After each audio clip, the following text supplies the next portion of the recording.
Today, we're going to dive into the hidden dynamics of power. And look, this isn't about the power your title gives you, but the power you project. It's a game of perception, really, a game that most people don't even know they're playing. And we're about to learn the unspoken rules. So let me paint you a picture. You're in a big meeting, right? Everyone's there, and suddenly your boss calls you out, puts you on the spot for some mistake. And in your head, you're screaming, wait, that wasn't my fault. Your first gut instinct, that immediate reaction, is to defend yourself, to argue, to prove you're right. But right there, in that split second, you have to ask yourself a really crucial question. What actually matters more, being factually correct or appearing powerful? Because this is where a kind of Machiavellian way of thinking comes in. And here's the tough part. You often can't have both.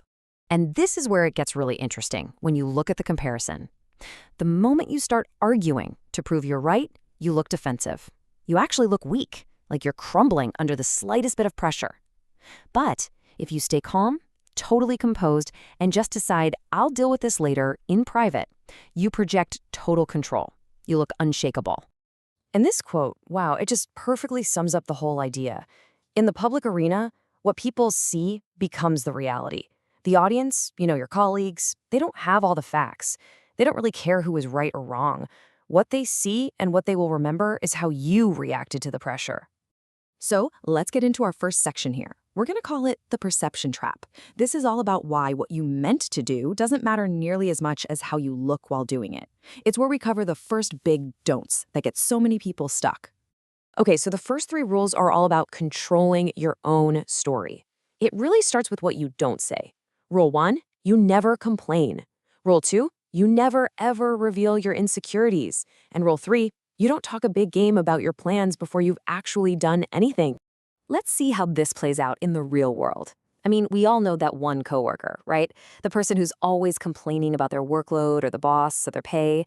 Do you look at them and think, now there's a leader? No way. You see them as someone who's barely keeping their head above water. The powerful person, on the other hand, just gets on with it. They work silently, they project this quiet confidence, and then, boom, they surprise everyone with actual results. All right, so that brings us to our second section. Now we're talking about navigating social conflicts. These next few rules are all about how you deal with other people in those really tense moments without just giving away all your power. So the key things to remember here are all about restraint. You've got to avoid getting dragged into small, petty fights. You have to learn to keep your cool when things get heated, and, this is a big one, you have to resist that urge to over-explain every single thing you do. I mean, think about it. The second you take a side in some pointless office drama, congratulations, you've just made an enemy for no good reason. Or, when a relative pokes at you at a family wedding and you get all flustered, you've just lost. The powerful move is to stay neutral, to keep that poker face. Instead of launching into some long-winded defense of your actions, just try silence. It's amazing how powerful silence can be. Let them do the wondering. And now for our final set of rules. This is kind of the masterclass. The art of restraint. It's all about carefully, deliberately managing what you show to the world, because what you don't show is often way more powerful than what you do. These last 3 are so critical for protecting your image. You have to avoid looking like you're desperate for the spotlight. Never, ever let people see your bitterness when you get rejected or passed over. And you have to be incredibly careful about picking public fights with people who have more power than you. This slide just nails it. The person who's trying way too hard to get noticed just looks needy. But the person who creates a little distance, they become magnetic. People are drawn to them. When you get rejected for that promotion and you act all bitter, you just look small.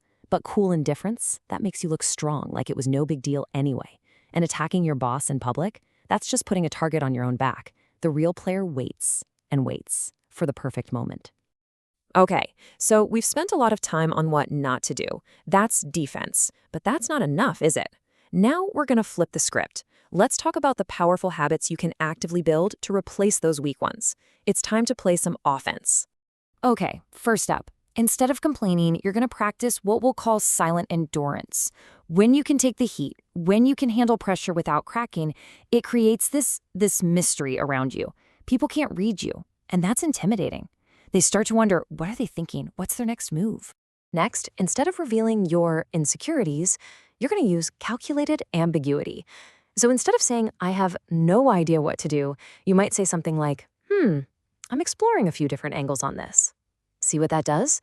It forces other people to fill in the blanks, and they will almost always assume you're being more strategic and thoughtful than you might actually be. In their minds, you're playing chess.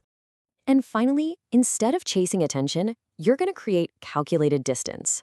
Just think about any party or event you've been to. Who's the most interesting person in the room? It is never the loudest person, the one begging to be noticed.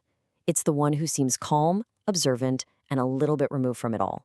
Real power doesn't chase, it attracts. So, the key to all of this, the big takeaway, is that you have to learn to weaponize your very presence. Your silence can be a weapon. Your composure is your armor.